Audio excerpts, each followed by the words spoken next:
Alright guys, I am so incredibly behind on my reviews. Many of you have been asking me where they are, and I do apologize for that, so let's do this. About 2 or so weeks ago I checked out T2 Trainspotting, and, as per usual, my quick thoughts. And first, my thoughts on the title. T2 Trainspotting? I don't like it. What a horrible name, and besides, T2 already belongs to another movie. Say it with me. 1, 2, 3. Terminator 2, Judgment Day. That is T2, not this movie. So, I am not a fan of the title. They should have called it something else. Probably not Trainspotting 2, but still, something different than T2 Trainspotting.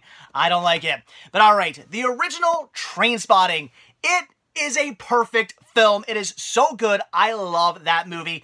It's a product of its time, but it captures that time period just perfectly. The horrible heroin epidemic that was going on at the time, it captures that so well, and it's such a well-done movie. It has some artsy parts to it, but it also is just really well told, and it's just done perfectly. If you have not seen that movie, why the heck not? Check out Trainspotting. You won't regret it. It is a masterpiece, and I love that film.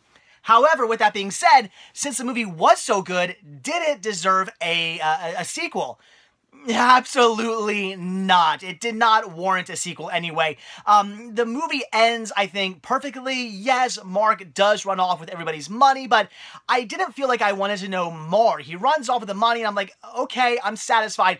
I don't need to know where these characters are going or what happens to them later on. I'm kind of okay with the way the movie ended. So, no, I do not think the original movie warranted a sequel at all whatsoever. And I feel that this movie is 100% just a cash-in on the title. Everybody else is making sequels to movies that don't really need sequels, so why not make one for Trainspotting as well? I have a feeling this movie was just 100% just a cash-in on the title alone. That was it. That was the whole idea behind this film.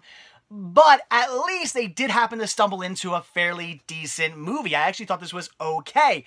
I wasn't in love with it. It does not even come close to comparing to the greatness that is the first movie, but at the same time, it was still well done and an enjoyable movie. And I would say if you like the first movie, if you're a big fan of the first movie like I am, it is kind of worth checking out. It does take place 20 years later. Mark comes back to town, back to his friends he's screwed over, and, you know, what's going to happen now that he's coming back to these people?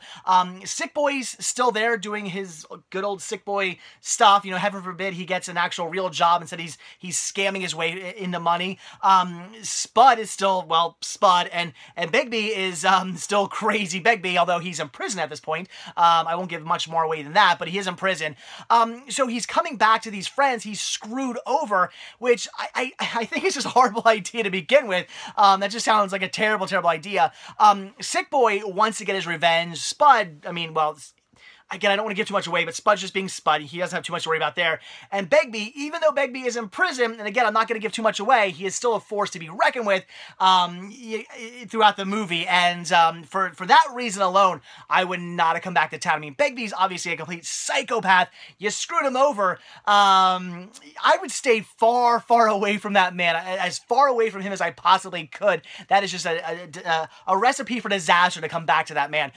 So he's coming back to town, and he's dealing with all these people who he screwed over and whatnot, and kind of dealing with his past.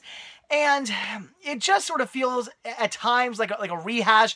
I feel like they tried to do like some of that artsy, you know, angles and the weird stuff that goes on in the camera movements, and you know, like the scene where he dives into the toilet from the first one. They kind of redo something similar to that. Like they redo these like scenes, which I think I wasn't a big fan of. The movie, it has a different feel. It doesn't feel like the first movie necessarily, because this is kind of just a where are they now sort of film.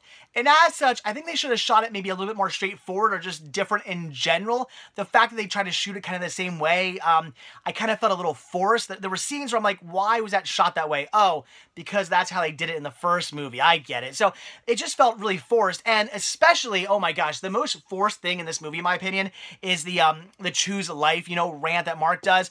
Not needed at all. In the first movie, it is fantastic. You know, the movie opens with it and everything. It's great. In this movie, it is so incredibly shoehorned in. It just comes up and like, oh, so that choose life thing, what does that mean? And then he goes into his rant. It's like, wow, that was That was really forced in there. That was a scene that did not need to happen. That just did. So I mean, there's a lot of stuff like that going on through this movie where I thought it was trying to, you know, maybe give too many winks and nods or trying to just to be too much like the first movie when it really did not need to do that. It could have just been its own thing. There are a lot of characters who pop up again from the first movie, which I kind of liked actually. Even though those characters at times also felt shoehorned in, I was kind of okay with that. It was nice to see them again and know where they were. I mean, we're already knowing about kind of our main characters and where they are. I do like to know about some of the supporting cast as well. It's nice to see where they happen to be 20 years later and how they're doing. So again, the movie was decent. I thought the plot was okay. It wasn't a bad film. It kept me entertained. I enjoyed it. As a big fan of these characters from the first movie, it was interesting to see where they were 20 years later and how things were going to be once Mark came back to the friends he screwed over and how that was gonna play out. That was very interesting, and I did enjoy seeing that. But again, it does not even come close to comparing to the original. The original is such a masterpiece, so well done, and this really does just feel like a, hey, where are they now? Let's see where these characters are 20 years later, and have Marcus come back to town, even though really, I mean, they give him a reason for coming back, but at the same time, it's like, you probably didn't really need to for the most part. Would have been better off had he just stayed away. Even though things weren't so good for him, you know, back home. He could have gone like anywhere other than this town. He probably should have stayed away from for the rest of his life, in my opinion. But again, so the movie wasn't bad. It had a decent plot. I liked seeing where these characters were. All the characters did feel natural. They did feel like a continuation of themselves from the first movie. I liked that. So I thought the movie was fairly well written. The characters were great. Everybody again did a great job reprising their role. That was fantastic. But at the same time, it does 100% just feel like a cash-in on the title. It's a movie that did not need to happen. I don't think anybody was really wondering, where are these characters now? What happened to them?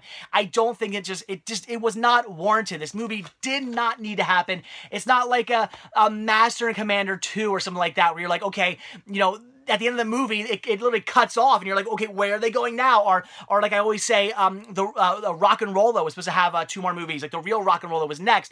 Again, they hint at that, and you want to see where these characters are going. Like, there's movies like that, where you're like, yes, let's see where these characters are going, and we never get those sequels. And then we have a movie like this, where it's like, well, at the end of the movie, I felt closure. I was okay with the way it ended, but yet we get to see where these characters are 20 years later. You know, okay, I'll check it out. It wasn't bad, but I did not need to really know any of this. This was just, again, a cash-in. That was it. That's all this is a cash-in. But still, one that was decently made. So I'm going to say, if you're a big fan of the first movie, if you really, really like Trainspotting like I do, if you grew up with it, if you think it's a fantastic masterpiece of a film, T2 Trainspotting, I said I wasn't going to do it, but T2 Trainspotting, Trainspotting 2, is definitely one I would say to check out. It was interesting. I'm not necessarily going to say you need to purchase it, but whether you stream it, rent it, borrow it from a friend, whatever, it is worth at least checking out to see where these characters are. It is a decent movie.